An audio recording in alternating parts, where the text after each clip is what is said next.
hello guys सकलोरे खबर बारो ভাল নে आशा करूँ ভাল मोरो ভাল আছে सो आपनालोके চাই আছে mister Asif blog so guys आमार निचिना मिडिल क्लास फैमिलिरो एटा सपन थाके ভাল बाइक लबोलै सो আজি আমি এটা বাইক রিভিউ কৰিম যেটো বাইক হৈছে TVS राइडर 125cc सो অনাগত ভিডিওত বহুতে কমেন্ট দিছিলে মোৰ ডায়লগটো কবলৈ সো মই এইটো ভিডিওটো ৰিভিল কৰি আছো মোৰ ডায়লগটো আসিফ মোৰ নাম ব্লগিং মোৰ কাম সো বাইকটোৰ কিমান দাম কিমান মাইলেজ দিয়ে বাইকৰ A to Z চাবলৈ আমাৰ ভিডিওটোৰ লগত জড়িত থাকক আৰু হেকলৈকে ওয়াচ কৰিব বুলি মই আশা কৰিছো সো ফাইনালি আহি গলো এইখন ডিলাৰত সো এইটো ডিলাৰৰ নাম হৈছে JM TVS ইয়াত সকলো ধৰণৰ TVSৰ গাড়ী পাব বাইক পাব সো চাওক ইফালে ৰাখা আছে थैंक यू दादा हमको वेलकम जनाले तो थैंक यू तो वेलकम हमें कर रहा है भाई सो बाइक तो एटो है जो TVS 125cc राइडर है तो आपनालोके चाब पारिसे राइडर है 125cc यार अनागत भिडिओ जी आছিলে আমি দিছিলো N25 বাজাজৰ এটো মানে ইয়াৰ তুলনাত দামটো বহুত কম হয় এই বাইকৰ মানে ভাল ফেসিলিটি আছে ভাল ফিচাৰ্স আছে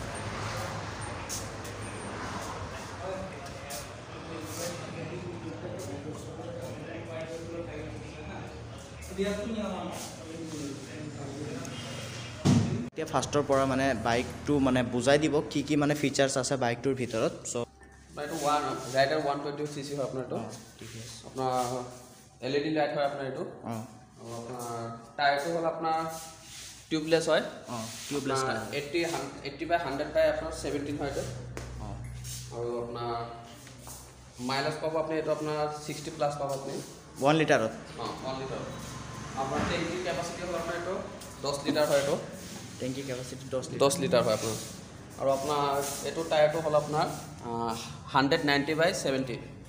আগৰটোতকৈ বেছি না এটো বেছি হয় আপনার বেছি হয় এটো আর আপনার ইয়াত আপনার মিটারটো হল আপনার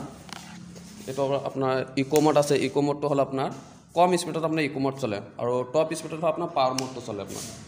আর আপনার স্ট্যান্ডটো হল আপনার স্ট্যান্ড থাকলে আপনার স্টার্ট নলে আপনার স্টার্ট নলে না স্ট্যান্ড মোড ইয়াত দেখাই না না ইয়াত দেখাই আপনার স্ট্যান্ড আছে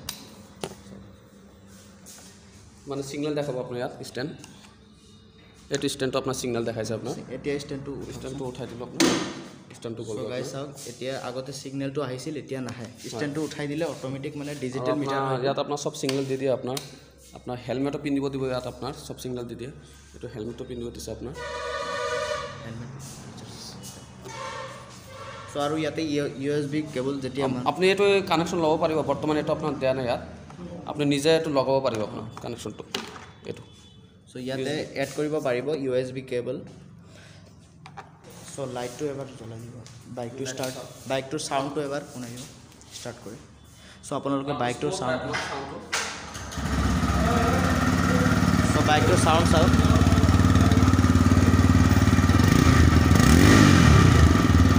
সাউন্ড চাওক কি মানে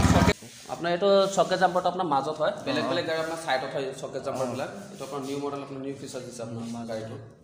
আর আপনার সিটটো আপনার ক্যাপাসিটি ভালো আপনার তলত সিটটো চাওয়ানো পিছফালে সিটটো চাওক মানে আপনি কিবা কিবা থব পাৰিব আপোনাৰ আৰু এটো খুলিব পাৰি না এটো খুলিব নোৱাৰে এটো আপোনাৰ বেলেগ ইটো খুলিব লাগিব তো আপোনাৰ এটো খুলিব লাগিব এটো খুলিব লাগিব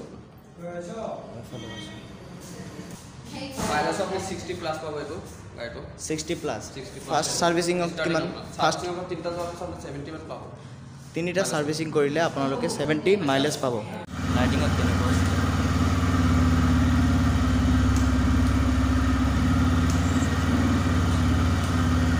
টায়াৰ যেটো আছে টিউবলেস টায়াৰ হয় চাওক ডিস্ক ব্ৰেক কিন্তু ABS উইদাউট ABS হয় এইটো বাইকত আৰু এটা সিস্টেম আছে আপোনালোকক কৈ দিছো এটা ব্ৰেক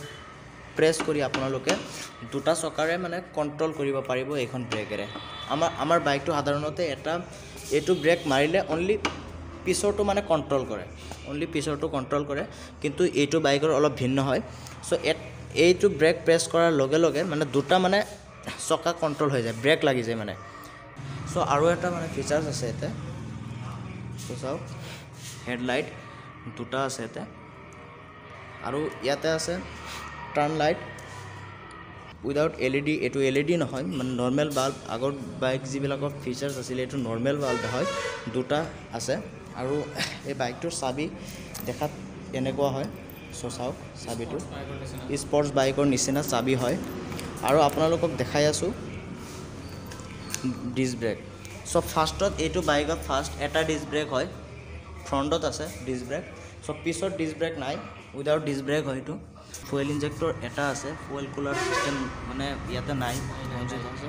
ফুয়েল কুলাৰ চিষ্টেম ইয়াতে নাই মিটাৰৰ কথা ক'বলৈ গ'লে গাই চাওক মিটাৰটো পূৰা ডিজিটেল হয় চ' ডিজিটেল কোৱালিটিৰ হয় ইয়াতে আপোনালোকৰ কিমান কিলোমিটাৰ আপোনালোকে অতিক্ৰম কৰিলে ইয়াতে শ্ব' কৰিব এইটো ডিজিটেল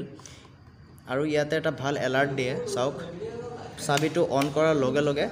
হেলমেট যিটো আছে পৰিধান কৰিবলৈ ইয়াত এলাৰ্ট আহি যায় বাইক আহি আছে নতুন নতুন চ' এনেকৈ ছেফ গাৰ্ড দিয়া থাকে চাওক এইটোতো দিয়া আছে চ' আপোনালোকক এতিয়া দেখাম যে বাইকটো কিমান পইচাত ক্ৰয় কৰিব পাৰি আৰু ডাউন পে'মেণ্ট কিমান দিলে আপোনালোকে বাইকটো ক্ৰয় কৰিব পাৰিব বাইক ৰেড হয় ইয়াত 4টা কালাৰত আহে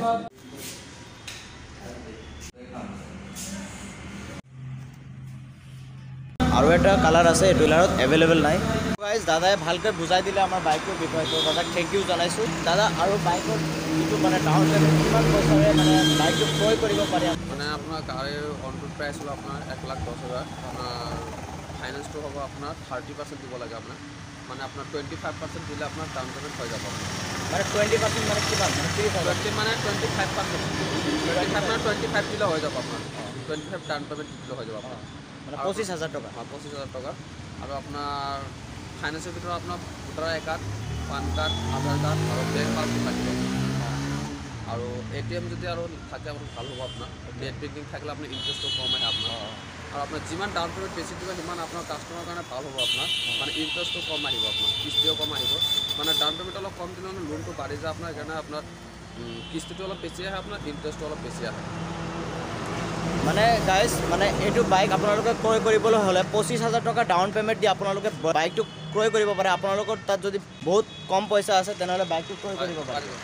আৰু যদি আপোনালোকৰ তাত বেছি টকা আছে মানে আপোনালোকৰ বাইকটো লাগে ক্ৰয় কৰিব লাগে যদি আপোনালোকৰ বেছি দিবলগীয়া হয় তেনেহ'লে আপোনালোকে যদি 40,000 টকা ডাউন পে'মেণ্ট দিয়ে তেনেহ'লে EMI-টো কম হ'ব আৰু কম আহিব আপোনাৰ ইণ্টাৰেষ্টটো কম আহিব ইণ্টাৰেষ্টটো কম আহিব তেতিয়া যদি 25,000 টকা মানে ডাউন পে'মেণ্ট দি যদি বাইকটো ক্ৰয় কৰিবলৈ হয় তেনেহ'লে কিমান পাৰ্চেণ্ট মানে EMI দিব লাগিব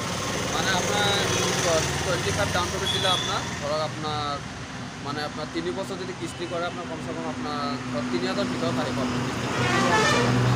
বাইকত 3,000 টকা কিস্তি আহিব আৰু বাইকটোৰ দাম কিমান হ'ব টোটেলি আপোনাৰ ধৰক 1,10,000 টকা আছে আপোনাৰ ইণ্টাৰেষ্ট লয় আপোনাৰ ধৰক 3 বছৰ কমচে কম আপোনাৰ 25,000 ইণ্টাৰেষ্ট এক্সট্ৰা ইণ্টাৰেষ্ট মানে 1,40,000 টকা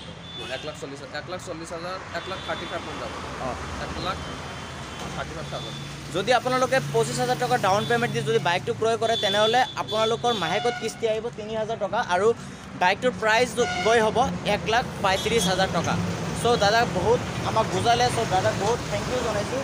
চ' দাদা এটা ভিজিটিং কাৰ্ড দিছে এইটো আপোনালোকে ডিছক্ৰিপশ্যনত লিংক থাকিব এইটো ভিজিটিং কাৰ্ডৰ পিকচাৰ আপোনালোকে চাব পাৰিব চ' গাইজ ভিডিঅ'টো কেনেকুৱা পালে আপোনালোকে কমেণ্টত নিশ্চয় জনাব আৰু ছাবস্ক্ৰাইব কৰিবলৈ নাপাহৰিব চ' ধন্যবাদ